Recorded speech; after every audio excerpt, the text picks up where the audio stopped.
Puis il y avait un shelter pour femmes. Je les ai appelés. Ils m'ont dit, on te paye le taxi, viens-t'en. Je suis partie comme ça. Puis c'est ça. Je me suis ramassée là-bas, puis ça a été très, très traumatisant, là. T'es Très, resté là très. combien de temps? Je suis restée vraiment pas longtemps parce que dans le fond, encore une fois, j'ai genre vécu un événement vraiment injuste et traumatisant, même là-bas, là. Dans le fond, il y avait une femme qui était là-bas qui avait 50 ans, environ, je dirais. Puis elle avait ses deux jeunes garçons avec elle. Puis à un moment donné, elle, dans le fond, sa chambre était sur le même étage que le mien, fait que, on était quand même proches, tu sais. Puis à un moment donné, je l'ai entendu frapper un de ses gars, puis lui dire, si tu continues, tu vas en manger une volée, là. Tu vas manger une volée. Je l'ai entendu menacer son enfant comme ça, puis il pleurait. Fait que moi, mon premier réflexe, ça a été d'aller dire aux intervenantes, tu sais, parce que elle est censée être là parce qu'elle vit de la violence, mais tu sais, j'ai compris que il peut y avoir des parasites dans ces milieux-là. Tu comprends qu'il y en a qui sont.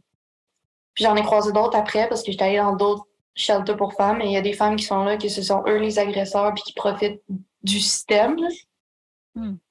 Elle, c'était ça. Donc, quand je l'ai dénoncée, je sais pas comment elle a fait, mais elle a réussi à convaincre comme la boss de cette place-là que j'étais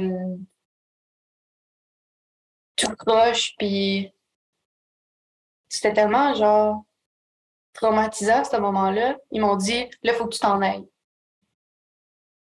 Faut que tu t'en ailles. Comme on te met dehors de même dans la rue de même.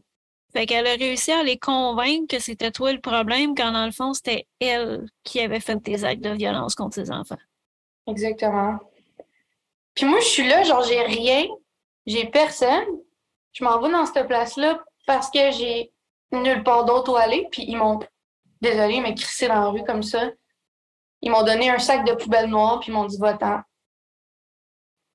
Puis dans le fond, ce qui est arrivé, c'est que, encore une fois, j'ai abandonné plein de stocks derrière parce que je ne pouvais pas traîner ça dans mon sac.